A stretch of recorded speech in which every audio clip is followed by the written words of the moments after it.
Welcome, shalom. Welcome to our week 8, day 15.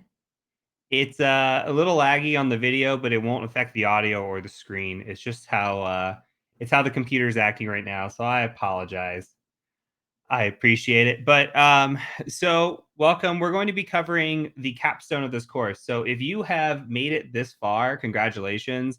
If you're here during DEF CON week, congratulations. Like, not everybody, especially if you're at DEF CON, is here watching this because they're doing cooler things than sitting here in a stream. But today we'll be covering basically all the things that we've done so far in the course, learning a little bit extra, but we're going to apply some of the concepts that we've learned thus far and apply those to the capstone. So, with that in mind, it's going to make this very easy on this screen. But you're going to see. Welcome to week 8, day 15. We are basically one third through the course, at least 30%. That's pretty cool.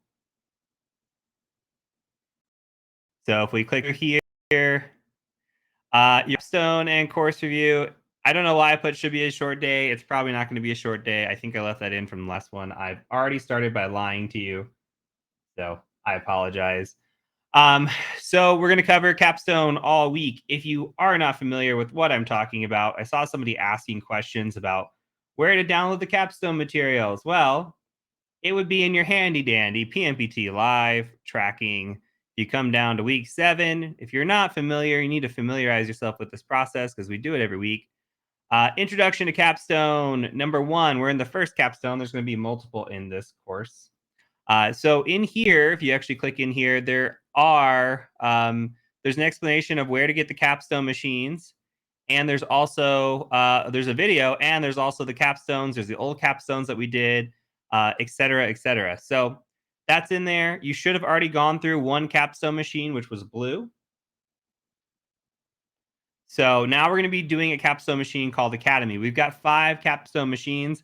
We'll see how this week goes. If we want to expand into 2 weeks of capstone, we can. We'll see what we get through. If we get through 1 box today and 2 boxes on Friday, we might leave the 5th one as a you do it yourself kind of thing, and we'll just move into privilege escalation next week. But we'll see. All right. So with that out of the way, let's get to our handy dandy Kali Linux machine. And we're going to be attacking a box today called Academy. So this was built out custom by Alec, and a lot of our admins helped with this. I believe J Delta helped with this. I believe Rumham helped with this. So if you're familiar with the Discord admins, if any of you are watching, thank you for helping build these out. If not, shout out to them regardless. What we're going to be doing here is we're going to be coming in and attempting to attack this machine. Now, this machine is a CTF style machine, meaning it's a capture the flag style machine. Capture the flag is not very realistic. Okay. This isn't going to be something that you're going to really see on a pen test engagement. However, it's still a good learning opportunity and good learning experience because you're going to learn some new tools, learn some techniques, and kind of just learn the process of what capture the flag's like. And we'll talk about some of the mentality around capture the flag. So if you ever get into like CTFs and you are going to conferences and you want to participate in CTFs, this is great practice, though it's not exactly like this. This is more towards Hack the Box, more towards Try Hack Me, even into some of the certification exams that are out there that aren't the PMPT and have capture the flag style. This would be a good lesson learned for some of that as well. So we're going to look at the mentality of CTF before we get into the practical mentality when we start getting into Active Directory hacking. All right. So, and there are 10 more machines on. If you looked at the course materials, I may have left that already. Let me see. If you look in here, the old capstone videos are on YouTube. So we initially had 10 capstone boxes from Hack the Box. You don't have to purchase the Hack the Box VIP to participate in those. You can just watch and take notes. I think it's still pretty valuable. So I have the link to those old videos in here, but it's still worth watching if you want to get some CTF practice and understand the mindset of what we're doing with that.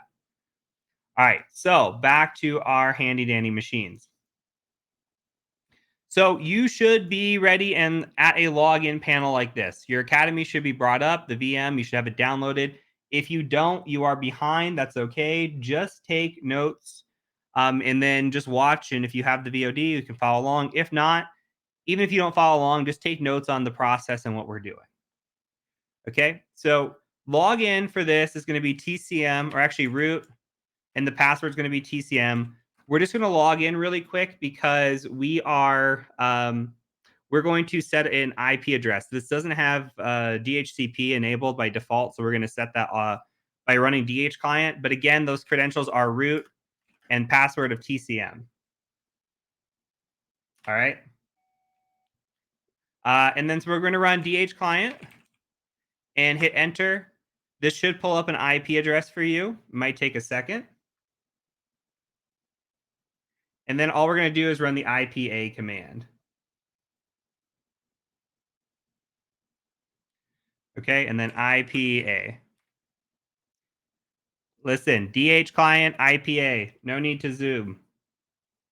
I believe in you. I believe in you. You can type two commands together. You can chain them together. All right. So I have an IP address of 192.168.138.129.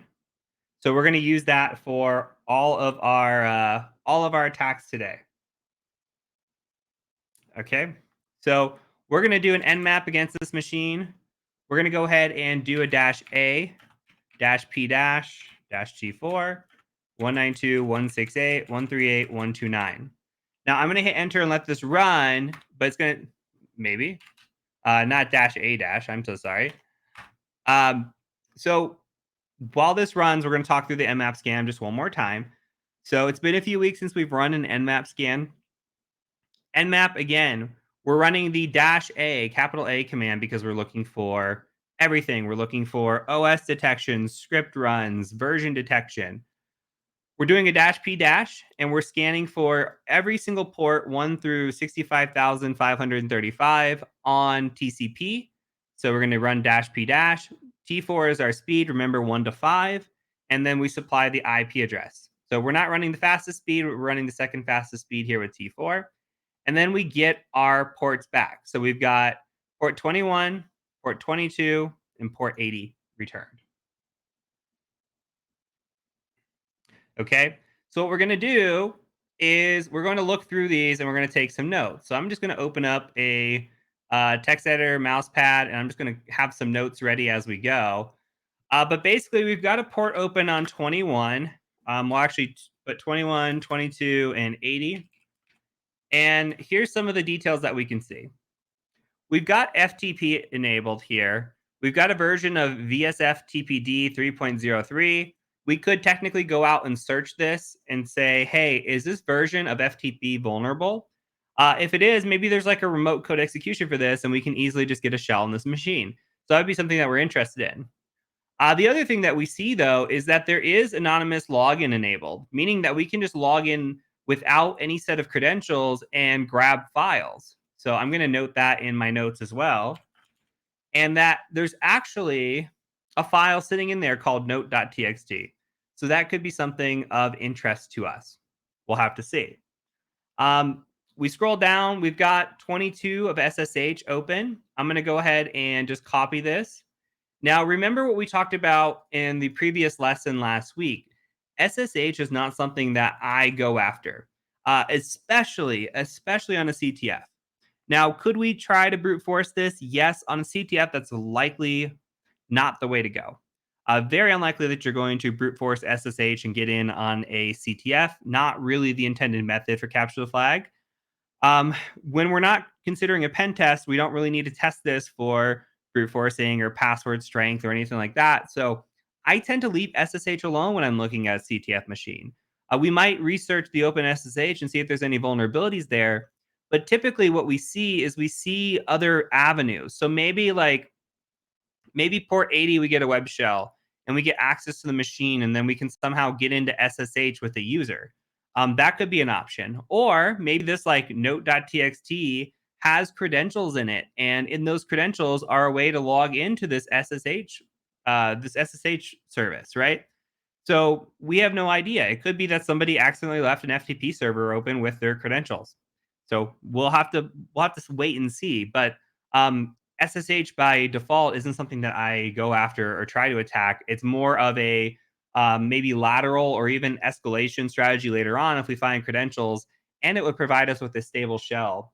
Full disclosure, you'll see that a little bit later on. But so here we are. We've got port 80 as well. We've got Apache. Now, we know from last week that Apache can be vulnerable to exploits. So that could be something that we could research and go to Google and try to see. We can also see that we get a default Apache 2 Debian It Works page. Okay. So if we get a Debian It Works page, that means it's a default page. We had this last time with Keyoptrix as well. We talked about on a pen test how that would be a finding because it proves or shows poor hygiene. In this instance, do we really care that it's a It Works page for CTF? No, but we might be concerned with what's going on behind the scenes. The fact that it is Apache tells me that it's likely going to be a PHP file server that we're going to be running against. So if we have to craft any exploits for the website, they're likely going to be PHP. If we're running against this machine and we're seeing a Debian default page, that tells me we're probably running against Linux. So this is giving us some clues and some hints, even though we don't know for sure. We could be getting thrown off right here. Somebody could be deceptive and putting an Apache 2 page, Debian page on an IIS server and secretly running Windows. So until we do more enumeration, we don't know. But another indicator is this open SSH for Debian would indicate that we're probably running against Linux. All right. So we've got those three. Now let's talk through strategy here. As I'm looking at this, as I'm thinking about how I'm going to attack this machine, port 22 is not of interest. So we've got port 80 and we've got port 21. Port 21 has a file on it. So we're definitely interested in grabbing that file. Port 80 has a website which could have more information hidden behind it. We're going to have to do some directory busting. Remember, we used dirbuster and FFUF or FFUF last week. We're going to look at that again this week and see if we can find anything there. Something else to consider too, and something I've seen in the past with CTF machines, is that what if we have an FTP server? Okay, let's think through this. What if we have an Apache website and that Apache website is being hosted in var www html, something along those lines is typically where Apache's hosted. What if our FTP server is hosting within var www.html? What if that note.txt is sitting in that folder? Then that could be of interest to us because what if we well, with an FTP server, we have the ability to get files and to put files. So if we get a file, we can download whatever's in that share with us, but we can also place items in that share. Um, if this were a pen test, we could technically put malware up there, but we would still have to social engineer somebody to open that malware, right? Or to open that file.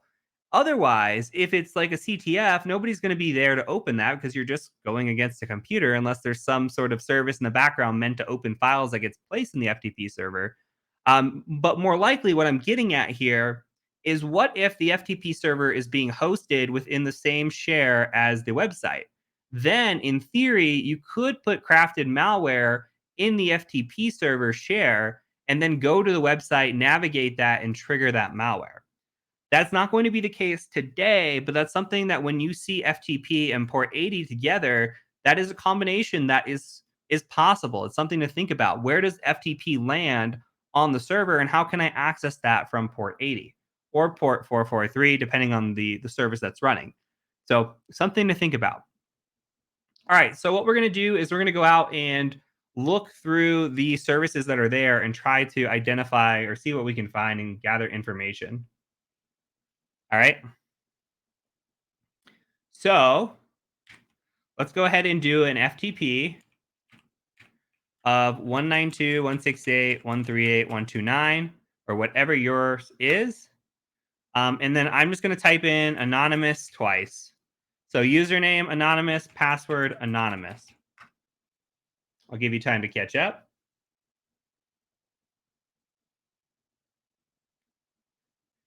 Okay, so if you're not familiar with FTP, it's very much a file share system, and we can use Linux commands in here. So we can do something like ls and see what's in here. If you want to know the commands, you could say help.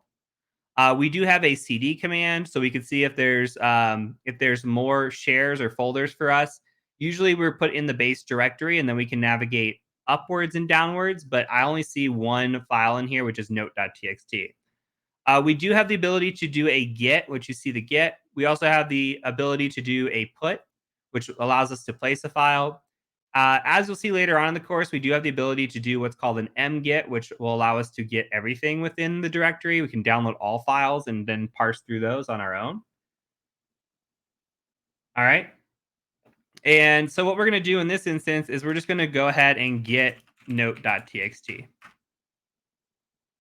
All right. And it grabbed note.txt, and that's it. We can just go ahead and exit this.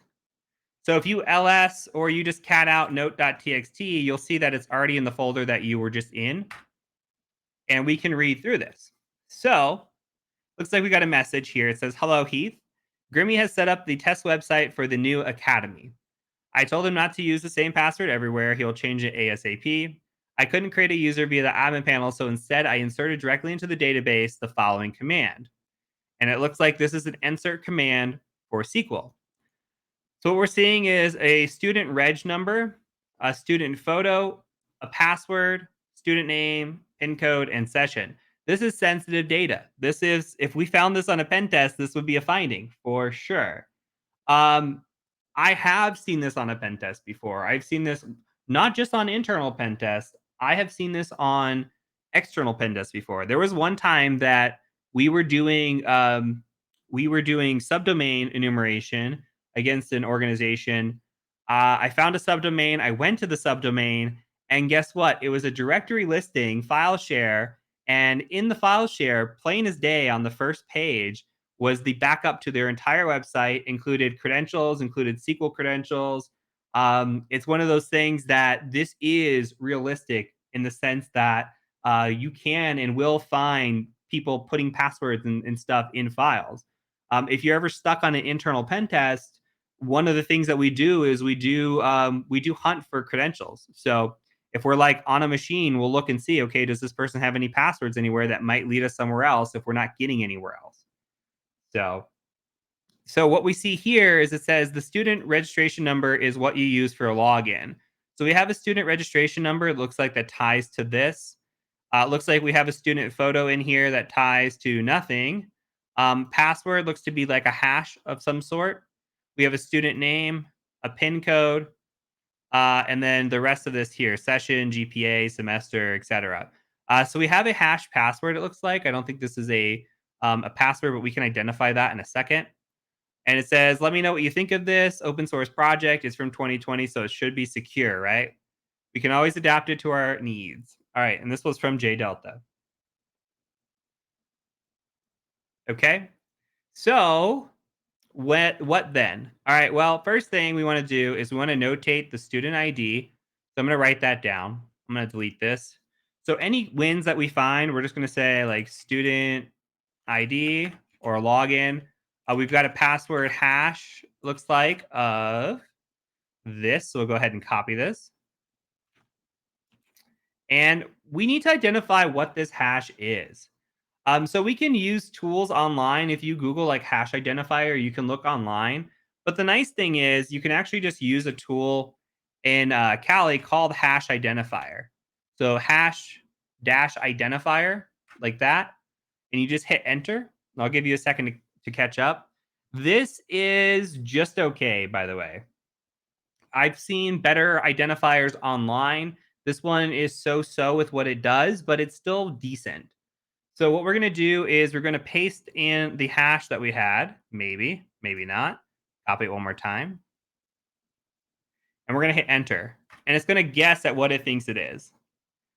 Okay, so it thinks the possible hash is MD5 or domain cache credential of MD4. So we're going to run with MD5 and see if it's correct. So I'm going to hit Control C. We're going to note in here that, hey, we think MD5 question mark. We're not sure.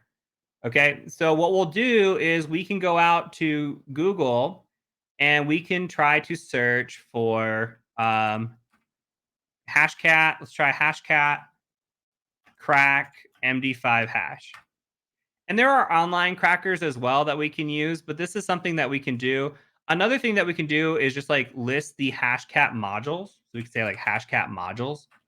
And then we should have a wiki of hashcat modules. My internet on my machine is still being fairly slow, so hopefully this loads in a timely fashion. While this is loading, I'm going to talk about what we're doing, why we're doing it, and why you should never do what I'm doing. All right. So we are about to run a tool called Hashcat. Hashcat is a password cracker. It is very robust. It's amazing. It's what we use on all of our assessments. There is another tool built into Kali called John the Ripper. You may hear people use that. It's my preference to use Hashcat, though you may see me use John occasionally. What we're going to be doing in this instance is we're going to be running Hashcat out of our VM, our virtual machine. This is less than ideal because it's going to use our CPU in our virtual machine and it's going to be incredibly slow. The way we get power and speed in hash cracking is through our graphics card or our GPU. So what we're going to be doing is we're going to be using our graphics card, but in order to do that, we don't use our VM. We actually use our base operating system. So that way we get full power from our graphics card and we get a lot of speed. In this instance, we're going to be running through a very easy to guess list, so we're going to be able to get through this pretty fast. But if you are new to password cracking, never run your password cracker through a virtual machine. All right. So let's take a look. So if we looked at how to crack hashes with Hashcat, we can look at this page and see what the modules are. So it'll tell us like, hey, MD5 is a module of 0. Hashcat, let me make this bigger. This is small, sorry. This is saying Hashcat has a module of 0 for MD5. You supply it a hashes file, and then you supply it a word list. Now, if we take a look at the hashes in Hashcat, you can see that indeed we can look at the hash type and what mode it is. MD5 is very much 0. But we use other common ones. Like if we come in here, we might use NTLM like 1000 or domain cache credentials is 1100. I know from experience that 13,100 is Kerberos. So if I scroll down and find that, I can find Kerberos 5 is 13,100. You don't have to memorize these, though you will familiarize yourself with these. Eventually, what will happen is you will create documentation or notes that say, hey, these are the ones that I use the most often. However, if you're ever unfamiliar with what password hash you have, you can come in here and look through the hashes. Some of them have very distinct hashes, like this KRB5 TGS or this key pass, as an example. So you can come in here and try to identify a hash based on this and then identify what the mode or module is for Hashcat in order to run that. All right. So we're going to go ahead and check against this hash that we found. So in order to do that, we're going to run Hashcat. The first thing that we need to do is we're going to do a mousepad of hashes.txt. And we're just going to paste in this hash in here. So have a hashes.txt, paste in the hash that you found, and save that.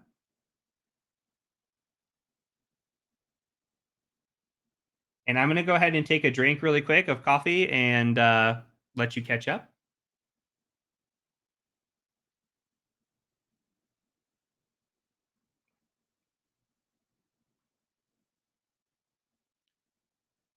Okay, so we have our hashes file. Now what we're going to do is we're going to run Hashcat in the way that we just saw. So what we're going to be using is a file called rocku. We can do locate rocku.txt. If you ever hear of rocku, rocku is the baseline brute force testing passwords or rainbow tabling passwords. It's a password list. It's like the baseline password list, right? It comes by default in our Kali Linux machine. We've got it in our word list here. It's not so great at cracking passwords unless they're very basic. It's a sizable word list, but it's not really that great anymore. We use for password cracking a list called RockU 2021 now, and I think it's like 91 gigs or something on our hard drive that we use. So when we're doing real password cracking, we're using a word list with like trillions of entries. Where this one might just have in the hundreds of thousands or the maybe hundreds of millions. I'm not sure what the entries are in this. So in this, we're going to go ahead and just do something like hashcat dash m of 0. We're going to run on hashes.txt, and we're going to do user share wordless rocku as we see right here, because the other two are gzips. All right. It's going to start. It's going to be a little bit slow because we are on, we're running off of our CPU here. So, which I have a 9700K. Weird flex, but all right. And we'll take a look once this runs through.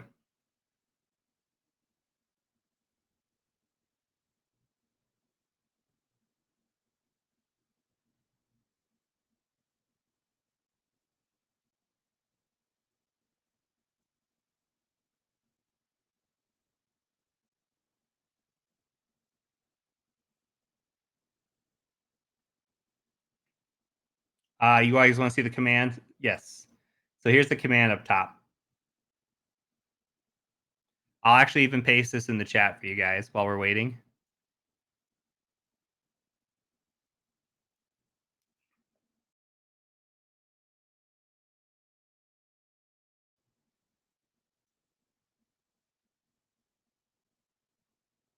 So, okay. So it looks like the password did crack. It took let's see. It says it took 0 seconds. It took a while to load up. There are, what is that number? 14 million, um, 14 million passwords in this password list. It got to 2,000 and cracked it, which is good that it was somewhere in the beginning of the list that they used this. Um, this in a real, like, even with a weak graphics card, Rocky runs in just a few seconds. But we're able, the better your graphics card, the better your password cracking abilities are. So we have pretty hefty graphics cards that we use. We'll see some companies use or chain graphics cards together and make like these really powerful cracking rigs. We haven't gotten to that point yet, but I'm sure it's going to happen in the future. All right, so we've got the password of student. Go ahead and copy that, and we'll put that here. We know that it's MD5, and we'll just say password of student. Okay, so now we need to go ahead and do a quick directory busting because we know the website. If we go to the website, we know that 192.168.138.129. It's just a Debian page. So we need to figure out where we're going to log in with this. In theory, we could try going in and saying like, hey, SSH at, and we could do 102.0.1.321, or sorry, SSH username at, and then the IP address, right? And try to log in with these credentials. That won't work, but it's still something to think about. We also saw like a username of J Delta. We saw a username of Grimmy or a name of Grimmy. So like when you're doing a CTF or you're doing any like a pen test, like think about what you're seeing in front of you. Everything is information.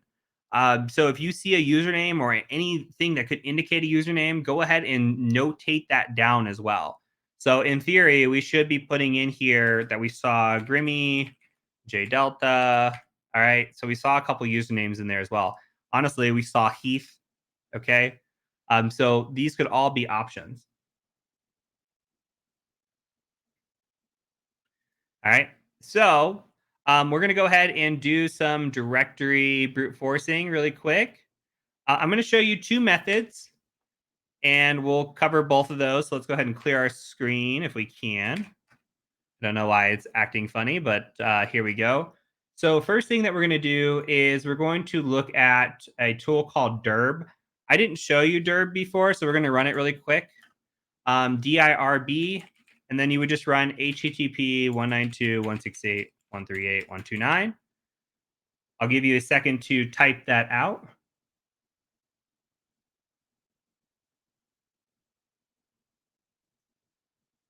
All right. And we're going to hit enter. And this is going to go through and this is going to use its own word list and it's going to look for directories and it's also going to look recursively through those directories. Meaning you could see that it found the PHP myadmin, but it also started looking for PHP myadmin and it found docs, examples, JS, locale. So you can go through these and it's going to start going recursively. That can be time consuming depending on how many directories and subdirectories that it finds. Like look at all the locales that it's finding. It's going to take a minute to get through this list, but it's pretty comprehensive. We could tell it not to be recursive. We can also use other tools recursively or not recursively. So I'm just showing you the flexibility of different tools that we can use to do directory brute forcing. Dirbuster is always an option as well. But we can do ffuff or ffuff, and we're going to do a user share word list. And I'm actually going to keep exactly what we see on the screen, except I'm just going to change this to 129. This is exactly what we did for our machines last week or in the past. So I'm going to leave this up for a second, but basically we're providing a word list. We're going to use the medium word list from the Dirbuster directory. And we're going to say, hey, I'm going to fuzz against that. Then we're also going to provide our URL. And then we're going to also tell it to fuzz here at the end of the URL.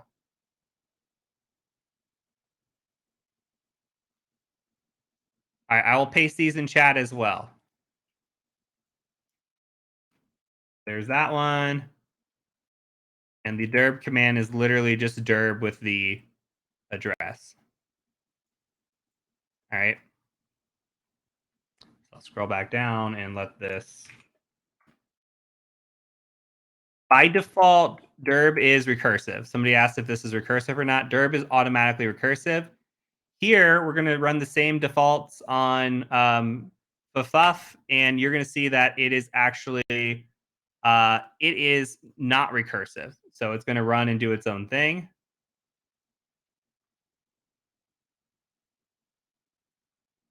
And it's looking through and doing different searches and should get through here. So this is kind of hard to parse through in the current format, but in here somewhere should already be, okay, here's an academy. So it found academy. It looks like it's possibly airing out a little bit too, but it did find academy. Let's see what else it found. Wonder why we're getting so many status errors. But this is fine. So another thing to look at as well when we're using a tool like this would be to use our clues. Like when we had the note.txt, it said something about Academy, right? Our box also is named Academy. Very commonly, when you're doing a CTF, the machine name is some sort of hint. Some sort of hint. It really just depends on the creator, but typically the box name ties into an attack or something that you're going to be doing within the environment. So here's the command again. I already pasted it in chat. So if you're able to write command, please, you're able to also scroll up and find the command. All right. So people are asking about other tools as well, like GoBuster, Durbuster, FarrowBuster. There's all kinds of tools that are out there. You just pick your poison. All right. There's DurSearch is another one. People have written these tools 100 times over to do whatever, same kind of concept. All right. So we're gonna go ahead and go to Academy. Just gonna cheat a little bit. Go to Academy. Okay, so we are given a login panel here. So we got a registration number and we've got our password. So we know our registration number is from the note.txt. It is that 1020131. And we know the password is student. So to go ahead and log in. That is a correct statement. And something I will reiterate throughout this course is that the objective is to learn the methodology. Tools come and go. You may have a favorite tool right now that will eventually stop being maintained. And when that is stops being maintained, you're going to move on to something else, most likely. Tools will always come and go. Never rely on one specific tool.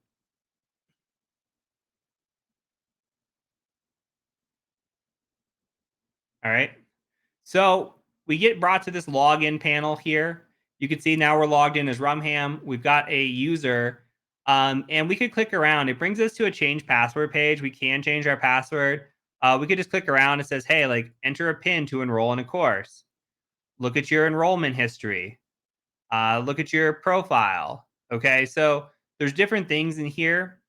Now, with this, we have some ability to do injection attacks, possibly. Like we have the ability to put a name in here for Rumham, right? So we have maybe the ability to change this and to say like, okay, I'm gonna make my name Script Alert One or something. If we're doing a web app pen test, we might check here for stored cross-site scripting. Maybe we can do something fun with that. What we're really after, though, is we're after some way to get code execution on this machine to be able to get onto the machine itself. A stored cross-site scripting in a CTF environment likely not going to be the solution unless for some reason we're using a beef hook or something that we can grab a user's cookies or something along those lines. Way more advanced than what we're going to be at right now. So what we're going to look at primarily, what draws my attention the most is this upload capability. So it wants a student photo, and if I just like browse, you don't have to do this, but if I browse to my downloads, I did download a picture of a dog. And if I just update this, we see that we get a picture of a dog. We can go ahead and view this image as well, or open image in new tab. What that does for us is it will tell us where that photo is stored. So like sometimes it'll put it somewhere in a special directory.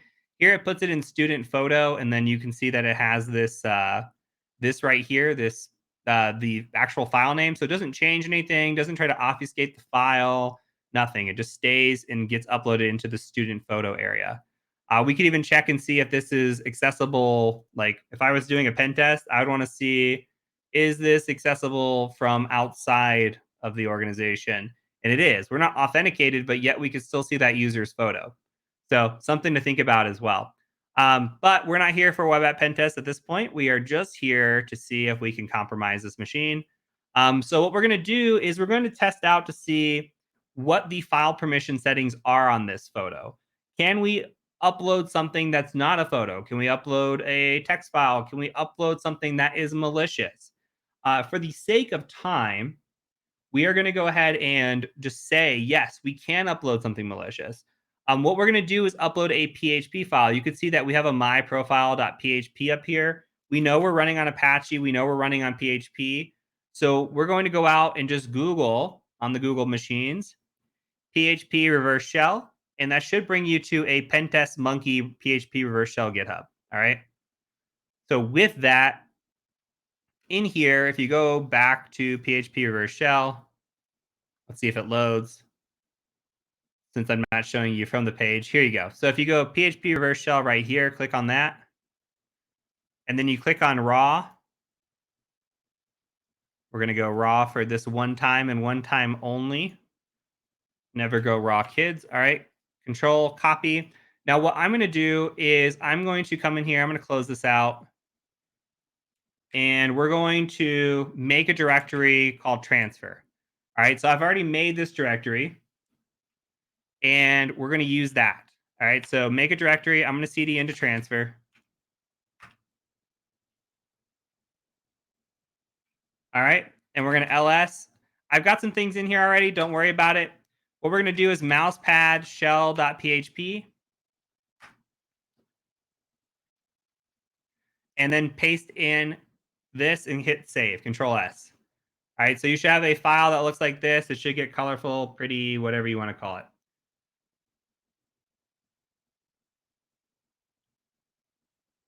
Okay. So if we scroll down, we have two things that say change this. One will be a 127.0.0.1.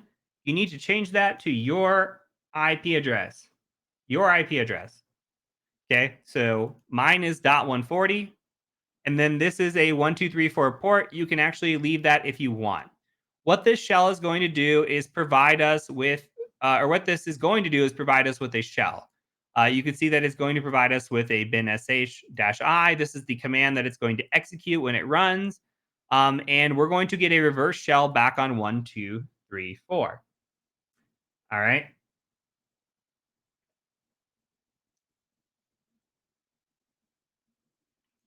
And we're going to go ahead and just do a netcat of 1234 to be listening on. We're going to go ahead and come into our website and we're going to upload that new file. Okay, so I'm going to go to my home. I'm going to go to my transfer. I'm going to upload shell.php and I'm going to update this. And this automatically loads nothing. And we're stuck on a refresh. You can see it hasn't fully loaded the page, which is usually a good indicator because now we've got a reverse shell.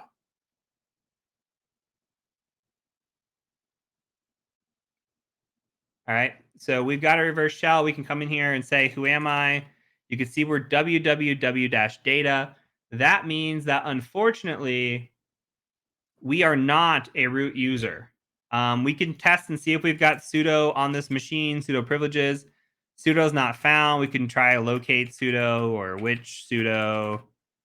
Nothing to be found. All right. So we don't have sudo here. We can type in history, see if there's any history here. No history on this either. So what we're looking at right now is a machine where we have a shell. We really don't have enough information to move forward.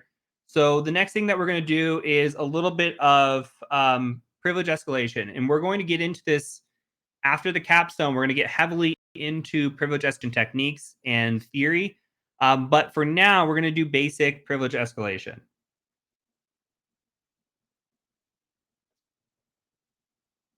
All right. So in this situation, we're going to run a tool called linpeas. If you go out to Google and you search linpeas, Linpeas, all right, it's going to bring you to the GitHub. Now, the GitHub has changed slightly in recent days. Um, we can see that they have different builds in here and different ways of running this. So basically, what linpeas is a it's called Linux Privilege Escalation Awesome Script. It will come in and it will show you nice and color coordinated what it thinks are the potential privilege escalation items are in a machine. And when we say privilege escalation, we're saying that, hey, I am a low level user on a machine, but I want to be root. Our goal, especially in CTF, is to root a machine. Our goal in a real pen test is not always to root a machine. We don't have to necessarily root a machine in order to get valuable information out of it. But in this instance, for a CTF, we're looking to root this machine. So we're going to run this tool. What we're going to actually do is just click on the P's up here, -ng, and you can come over to the right hand side and there's a releases right here.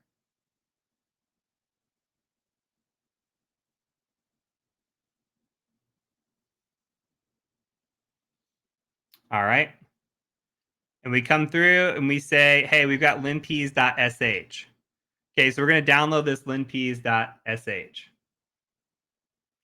So go ahead, download that. And then when you download that, wherever you download it to, move it to your transfer folder. All right. I'm going to create a new tab here. I'm going to cd into transfer. And if we ls, you'll see I have linpeas.sh in here. Have it in your transfer folder. All right.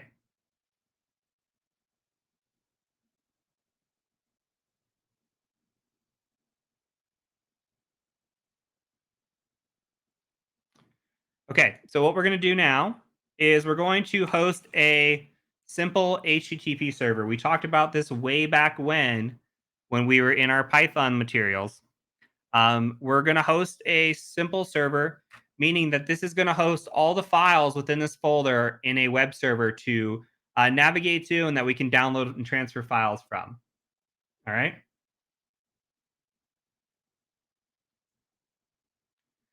So if we do this, what we can do on this side of things is we can cd into temp. We can ls. There's nothing in here. Make sure we're actually in temp. We are. So what we're going to do is run a wget command, and we're just going to get that file. So we're going to say wget 192.168.138.140 is our IP address. We're going to get linpeas.sh and hit enter. And I'll leave that command up here so you can see it's right at the top now.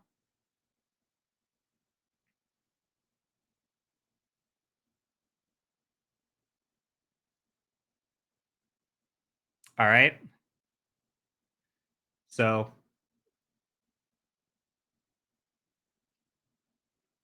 here we go. We're going to chmod plus X. We're going to make it executable on the linps. We're going to run linps, dot forward slash linps, just like this. All right.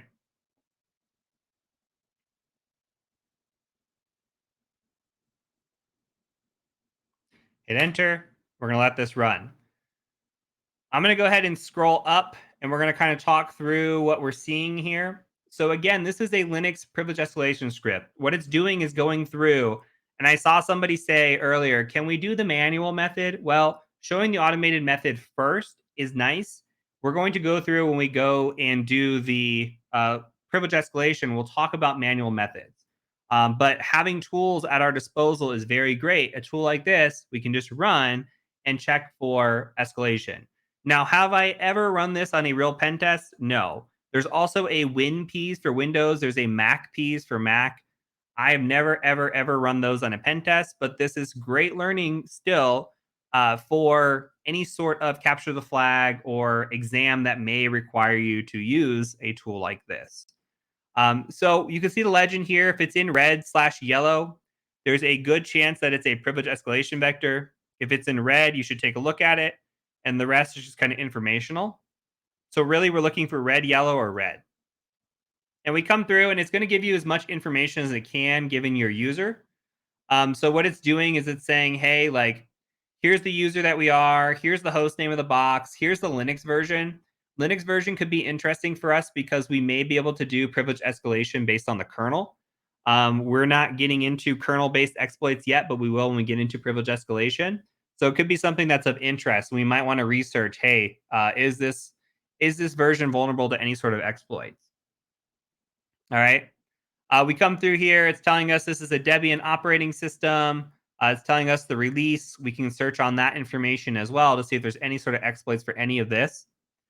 Looks like there is a CVE that's vulnerable to this 2021-3560. That could be something we look into.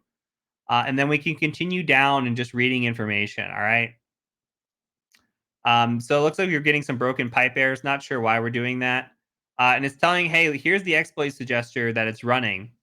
It's looking and seeing if there's any sort of escalations that could be here, and it's telling you what those might be. You'll have to verify and check that that is actually true, but this could be a good starting point for escalation.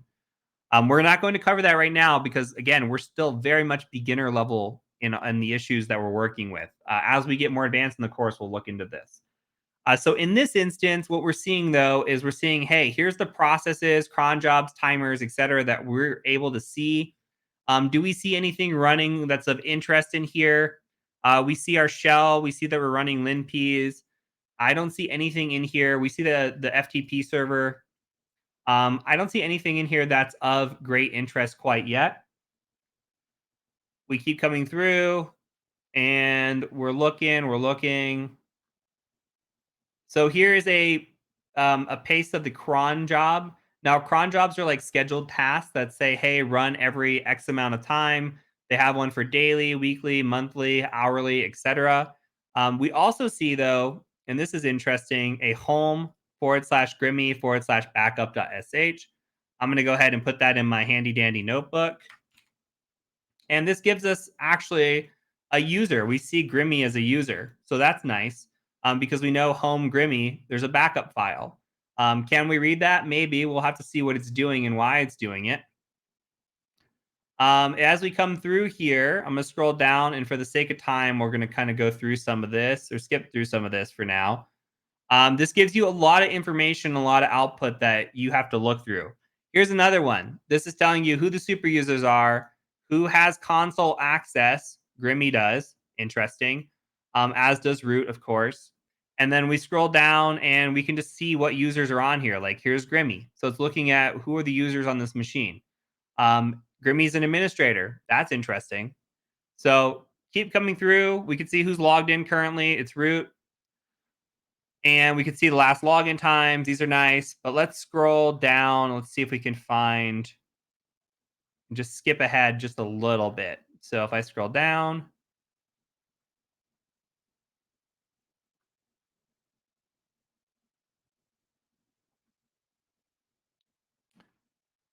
Okay, let's get through this.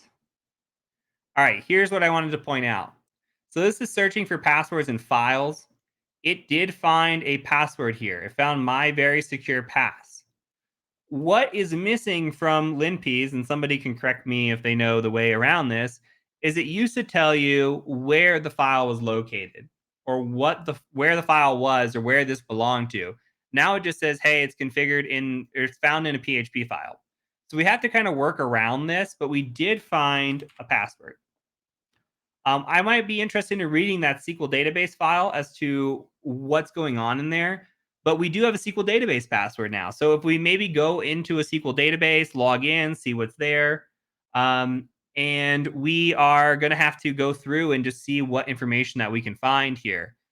So what I'm going to do is skip down here and kind of look for more information. So what I want to know is I want to know where that password is. So I'm going to copy and paste something in here and I'm going to have you follow along. So I'm going to paste this. I'll also paste it in chat and I'll tell you exactly what I'm doing and why I'm doing it.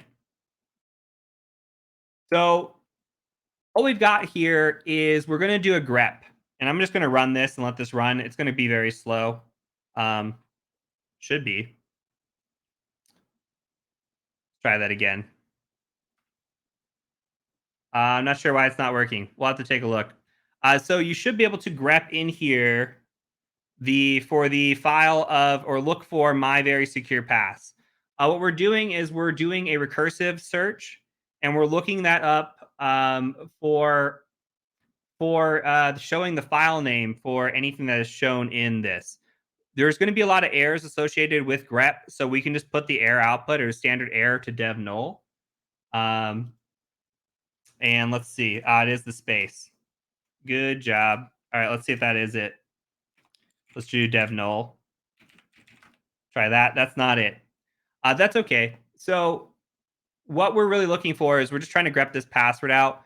For some reason, it's not cooperating, even though it did cooperate last night or this morning. So what we'll look at is we're just trying to find where the file is. We don't really need it. We do have enough information to move forward. Basically, what this file would do is just tell us information about the SQL database. So let's see where we're at. You're actually correct. It is the present working directory. We need to switch to the base directory. I didn't supply a directory. So kudos, good cookies for you. All the cookies for you. Let's do this. Paste it, paste selection, and that should tell us where this file is located. So config.php here is where it is. The admin includes or the includes config.php. All right. So we can go and cap this out, see what information's in there. For the sake of time, because we only have 6 minutes left, we're going to run over today. We're going to go ahead and just control C and kill this session. What we're looking at here is the information that we can find and what we've found so far. So we have this password for a SQL database, but it's possible that this password actually works somewhere else. So something that we can do, like I talked about earlier, trying this student password with the different users, we can also try this my very secure pass with different users. So we're going to go ahead and try that. We're going to SSH and try with Grimmy. So if we SSH with Grimmy, it should look something like this.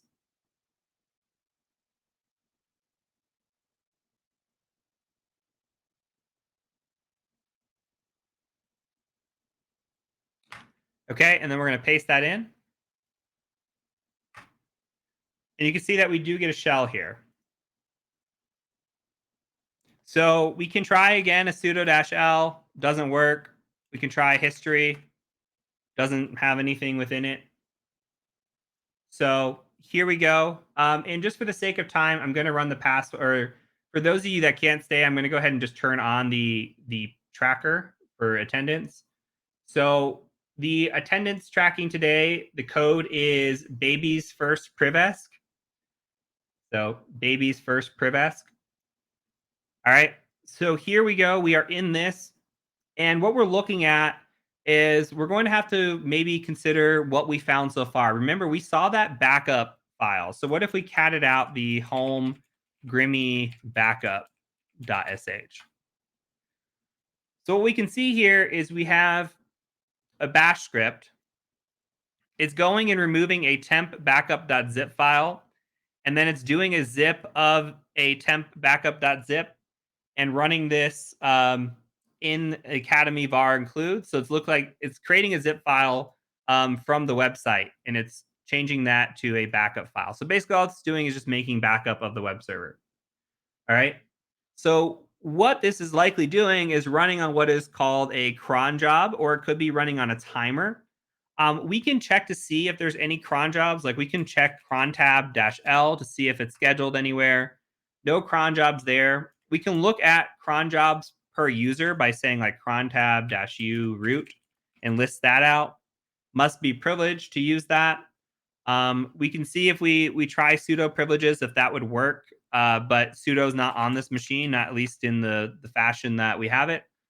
So we can try also looking at cron tab -E, and we can just do 1 for nano. There's nothing in the cron tab, so that's not there. Something else to consider as well are what's called systemd timers. They're very similar to cron jobs in the sense that there's something that can run periodically. So what we can do is something like systemctl list timers like this. Sorry, there you go. So something like systemctl list timers. What I'm trying to see is if that backup.sh is running anywhere. And I'm not seeing it run anywhere. So I have a hunch that this backup script is running every minute. Let's actually lsla that home folder too, home Grimmy. And we can see that Grimmy's an administrator group running the backup sh. There's a chance that because we're not seeing this file, that the process is actually being run by root, and we don't have privilege to see that cron job. All right. So in this instance, we're going to use a tool to kind of help us out and see if we can find that cron job. That tool is called PSPy. So if you look this up, PSPy, it monitors Linux processes without root permissions. This is exactly what we need because we're not seeing the root process happening. We're not seeing all the Linux processes happening that are happening. So if you go into the GitHub for PSPy and you download, if you come here and you just scroll down and you download the 64-bit big static version, just download that. All right. Should take you to a downloads page, should automatically download it for you, etc., etc. What you need to do is come in here and just, again, transfer that file from your downloads to your transfer folder. Your transfer folder should still be hosting up the Python HTTP server. All right. Should still be hosting that up. So I'm going to go ahead and get this file onto this machine. So I'm going to cd into temp, and I'm going to do a wget of HTTP 192.168.138.140 of the PSPy 64 is what it's called.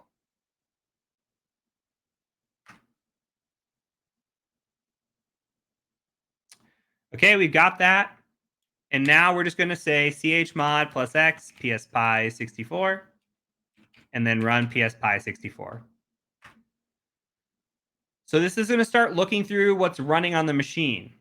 All right, you can see like, hey, my grep was run on the machine. It can actually see that process. It can look through your process IDs and everything might be different.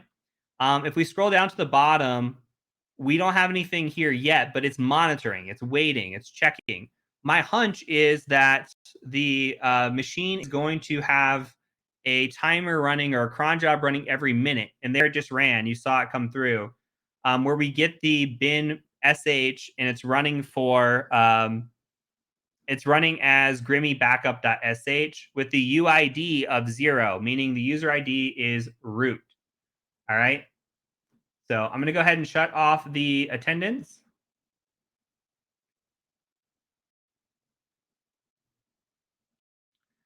Okay. And then I'm going to go ahead and control C. We don't need this anymore.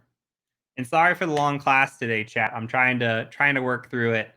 So what we're going to do now is we're going to take a look at this file. So basically what's happening is this root user is running this backup script every single minute.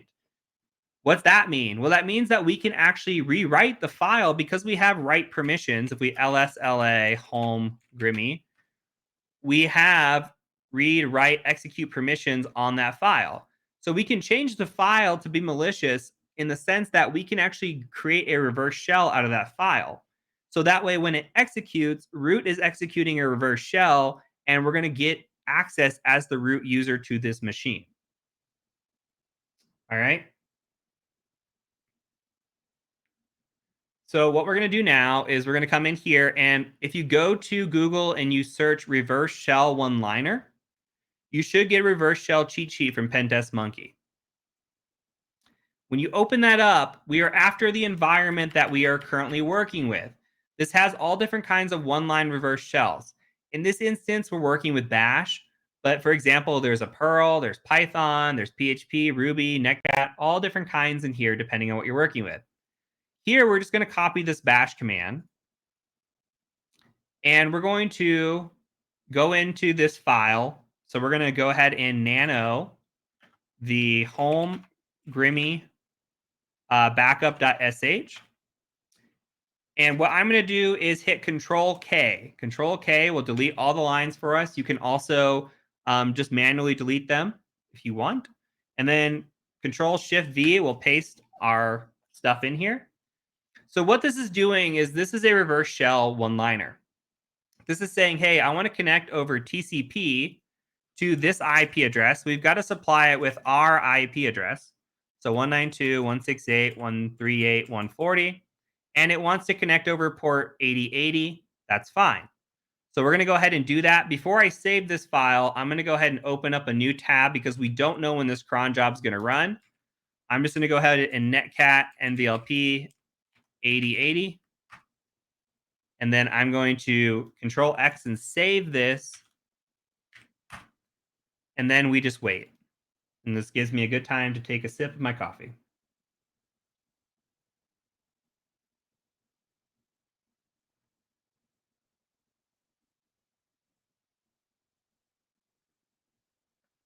All right.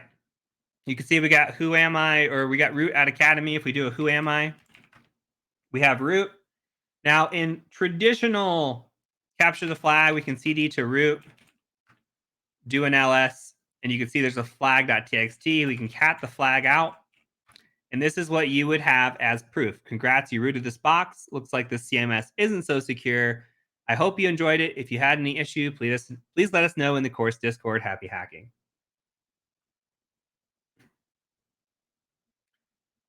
All right. So you guys are asking for an explanation again. Somebody asked if this file would be overwritten. No, the file doesn't get overwritten. We overwrote the backup.sh file to tell the cron job that is going on every minute. We told it what we wanted to do. All of that cron job knows is, hey, as the root user, I'm going to go in and I'm going to run this file every single minute. So now what it's doing, instead of running that backup file, it's going in here and it's saying, no, I'm going to issue a connection out to the IP address on this port that's supplied. So it's going out and trying to connect to that IP on that port, which it did, and it supplied us with a bash shell. So if you look at the one-liner again, it's providing us with a bash shell here, and it's giving it to the IP we supply at the port that we supply.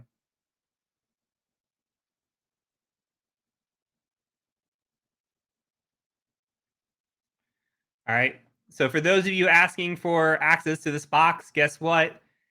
The access is provided to you in the course. We went over that in the beginning. You just need to download it.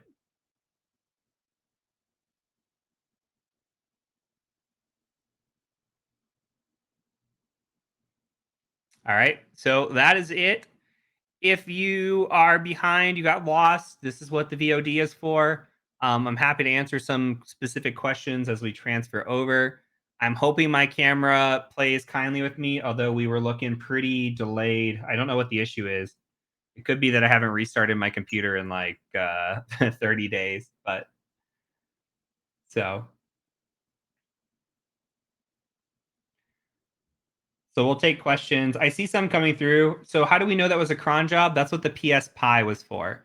We didn't know for sure that it was a cron job. We had a hunch. Now, the more that you do CTFs, cron job attacks like that are kind of common. So you just have to kind of get familiarized with them. But the PS Pi is what identified that that was running. We couldn't see the cron job running because it was running as root. Could we also overwrite the backup.sh to create a new user and add sudo permissions? Yes, we could.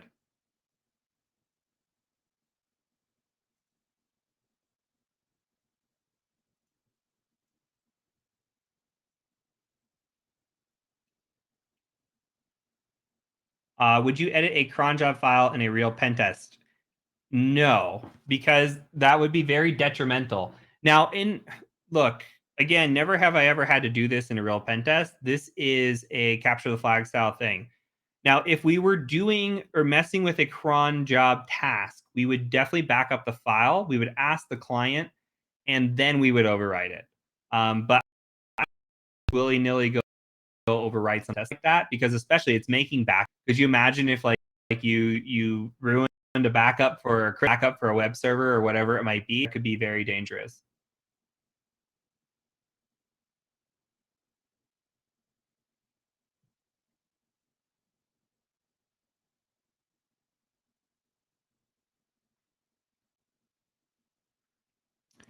Uh, don't use linps in the real pen test. What do you use? So it's a mixture of manual enumeration, and then when we get into the Active Directory section, because look, most pen tests that you're going to do are going to be against Active Directory environments. Will you run against Linux machines sometimes in those environments? Yes, but the bigger win is going to be likely a Windows machine. So there's different types of privilege escalation that we look at with Windows and even Linux, but that gets more specific towards realistic pen testing versus what you're seeing here.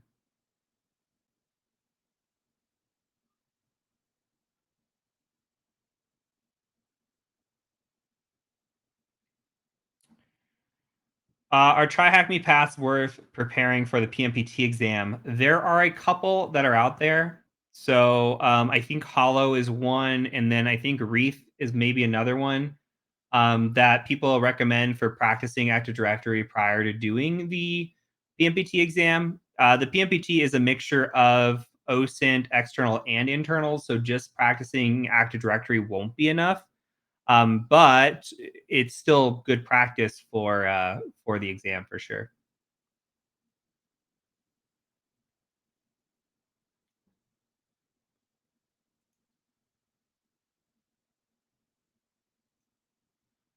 Unfortunately, TCM courses can't be purchased on installment. That is a limitation of the system that we have in place. Our payment system is through Teachable for the courses. Now, the PMPT exam can be bought through installments, or the certification can be bought there. In theory, if you buy the with training, that could be purchased on installments, but we use PayPal Pay Later for that, so you'd have to get qualified for installments.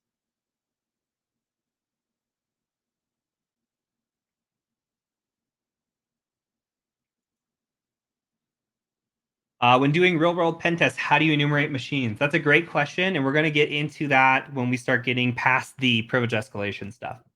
So once we get through privilege escalation, it's a very detailed answer that would take up a lot of time to answer that question. But I promise we'll get to that.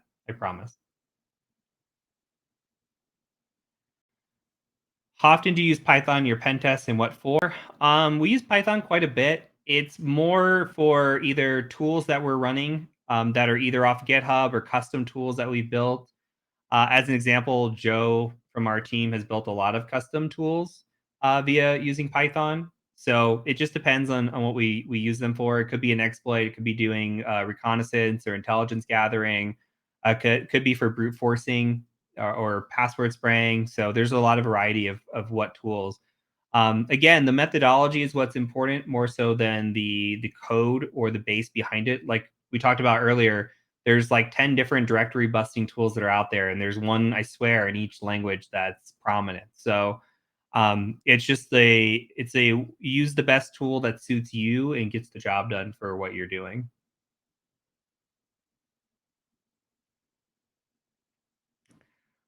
Today's future energy drink sponsor is a coffee. I don't know what brand of coffee, and it looks disgusting. You can see like my rim from just sitting there, but um, coffee and a Starbucks cup. So cheers to sponsoring sponsorship from Starbucks today.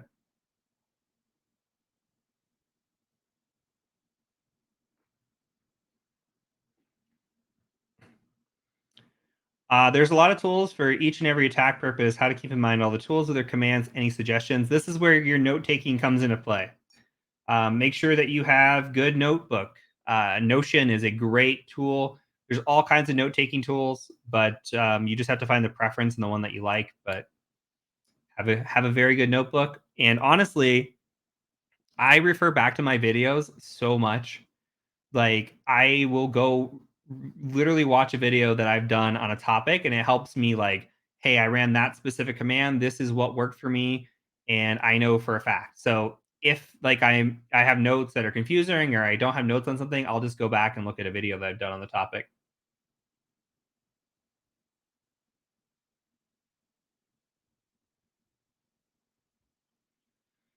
How often do you do a real pen test and don't find any vulnerabilities?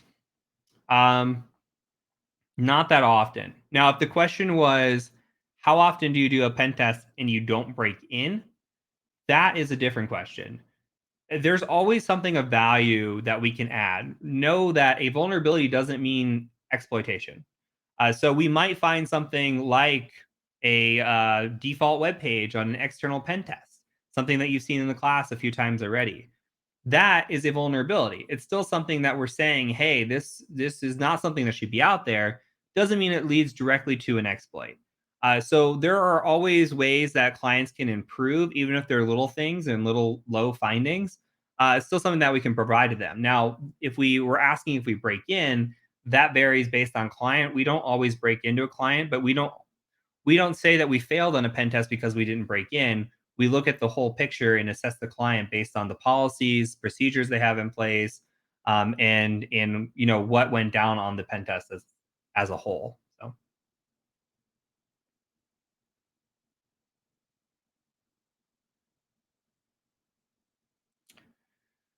how the score works during PMPT exams. So there is no score; it's all or nothing. So the exam is 100% practical. Your goal is to achieve domain administrator. If you achieve domain administrator, your next goal is to provide us with a professional report. We provide you with report templates. We provide you with videos on how to write reports. We have had students fail the reporting section by not being detailed or missing significant data. We have never had a student fail the PMPT debrief, though one has come very close. It's really like the process is as practical as it can be. So in real life, you're not going to go on a pen test and say, "Hey, I got 70% of the boxes, thus I passed your pen test." It's more of, "Hey, did we achieve the goal? Or if we didn't, what do we find along the way, and where can we still make recommendations for improvement?"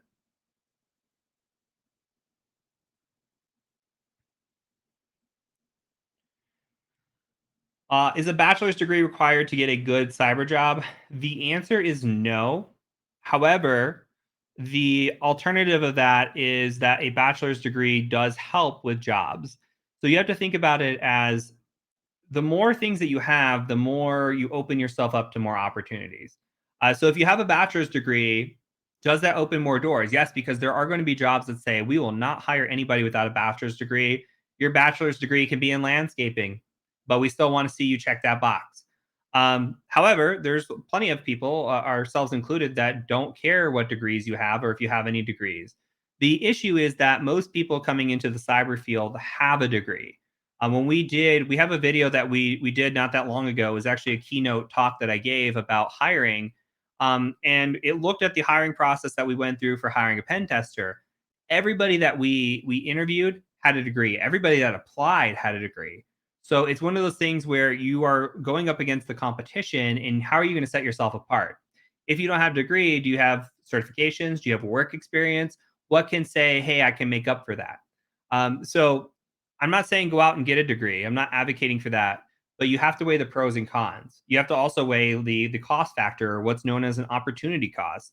If you go to school and you pay $50,000 a year for 4 years and you're $200,000 in debt, could you have been working in the cyber field making money during that time? And then how much time, or how much does that degree add value to your salary? Will you eventually make that back, or will you never have made that back? So you have to weigh what the costs are of going to school, what the costs are of just working a job, and add your values and pros and cons there as well.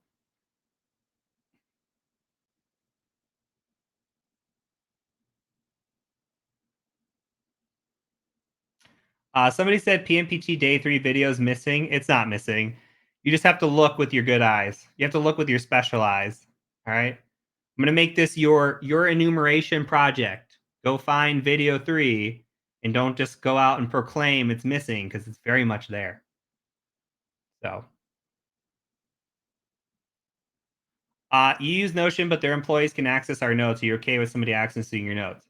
Yes. So I don't use Notion to store client data.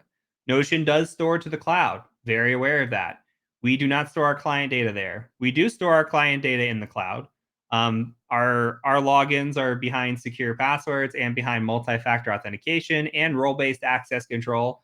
So I'm comfortable there. Now, would I be comfortable storing that in Notion? No. Am I comfortable storing my notes in Notion that tell me how to run a tool? Yes, I'm fine with that.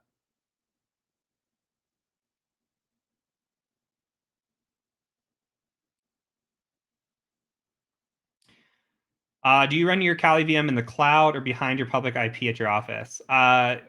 Almost always behind the public IP. We do have cloud-based boxes that we just started kind of spinning up, but those are more for vulnerability scanning and just having like a repository kind of server that's out there.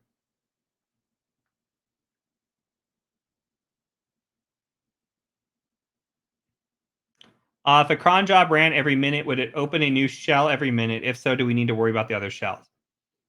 No. So what it's going out and doing is trying to establish a connection to you. So think about the three-way handshake, right?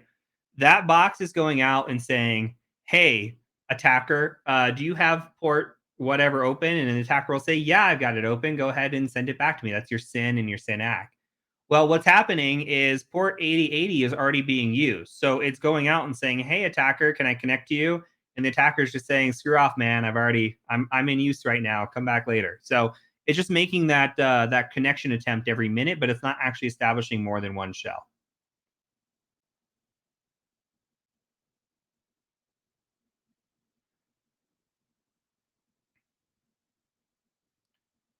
You're going to be booking yourself for the Security Plus exam. Is this cert something that carries a little weight and might help get you an interview? Yeah. So I'm an advocate for CompTIA for like the beginner triad. I think like the A plus, Net plus, Security Plus is good. Um, I think that like once you get past a certain point in your career, you no longer need those. But getting a Security Plus early on can help you land entry level IT jobs. You might be able to get something like a security analyst, like an entry level junior analyst type position with the Security Plus. So that could be something to consider once you knock it out.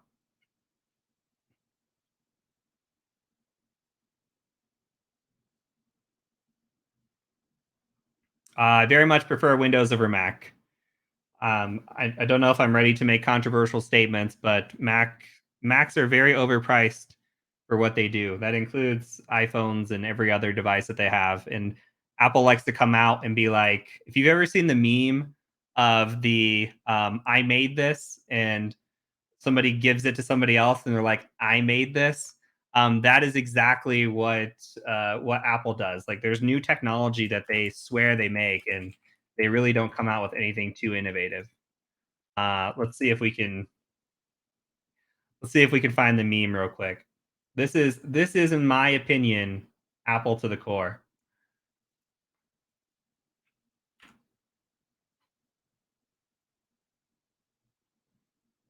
This is it right here. I made this. You made this. They say I made this. So this is very much like this is Android showing Apple. Apple saying, "Ah, I made this. All right. So anyway, I'm not a big Apple fan. They charge you double the price for old technology. You can, if you want the latest and greatest, go Windows, go Android, go Linux.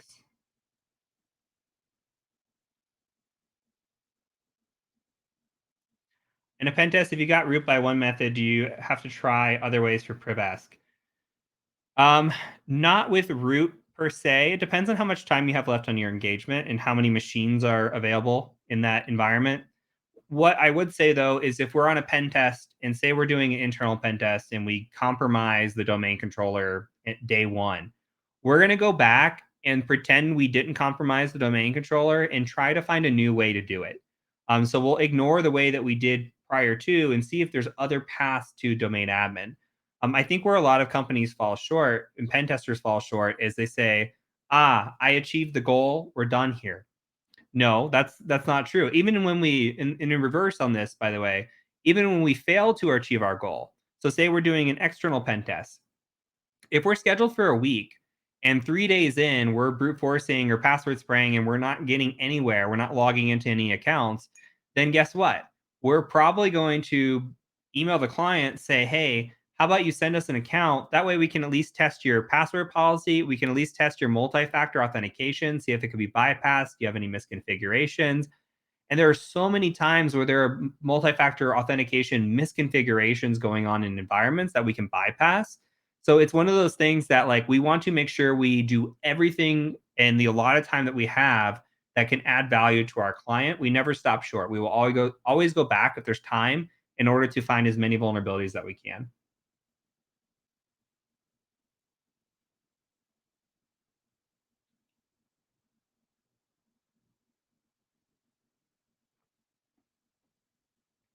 And we got about 5 minutes left before we raid. So if you guys have somebody that's online, I'll start looking this up too. So previous videos stay on Twitch for 60 days. We did just add the live videos. So we were doing just live videos for the PMPT holders or the PMPT with training holders. We did just add the PMPT recordings to the all access pass as well. So if you have the all access pass or all access membership, that is now included in your membership. I think we're running a discount code, by the way, on that. The I'll paste it on the in chat. I don't think the 100 have actually been claimed. So we're running for the first 100 a discount code to take 20% off your first month for your all access pass. So if you're interested in trying out the all access pass, you can do so for about $24. And that does provide access to all of our courses and the VOD as well. But the code is all access for me. All access for me. I don't know why it's not sending. Let me try sending it again. Okay, so the ideal raid is somebody that is has very very few viewers and is doing science and technology. All right, so if they have like a few viewers, I think that's great. Um, let's see, how many courses are in the PMPT? After from what purchase date? When's the deadline for the exam? So currently we have 5 courses in the PMPT plus the training videos or the live stream videos. Um, Those courses are the practical ethical hacking, the OSINT course, 2 escalation courses, and then the external pen test playbook. And then the deadline for the exam, your voucher is lifetime. So you can schedule your exam whenever you're ready. We don't put any sort of deadline or pressure on you to use your exam.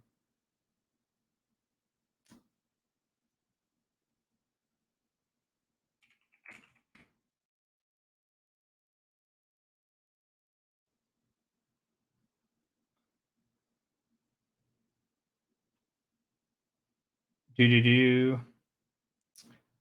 How do you deal with burnouts? Um, Take breaks. Make sure you take breaks. Like honestly, you need to make sure that you're taking 15-minute break, hour break, a week-long break, just depending on how burnt out you really are. All right. So like that's the best thing that you can do for yourself. Finite singularity, you said, has 25. I'm trying to look through these real quick just to see if there's anybody in here. I don't even see finite singularity in tech. Are they a coder? Because I'm not seeing them in the tech side of things. If you purchase any of the PMPT courses, do you get the exam training at a discount? No, but we do have discounted bundles. So, like, say you have the practical ethical hacking course, you can just buy the standalone voucher and then you can go buy a 4 course bundle and it's at the same rate that you would pay for the 5 courses. So you would pay what 380 instead of 400, so you don't have to buy the whole training package again and you would get that discount back. So depending on how many courses you have, bundling could be a good option.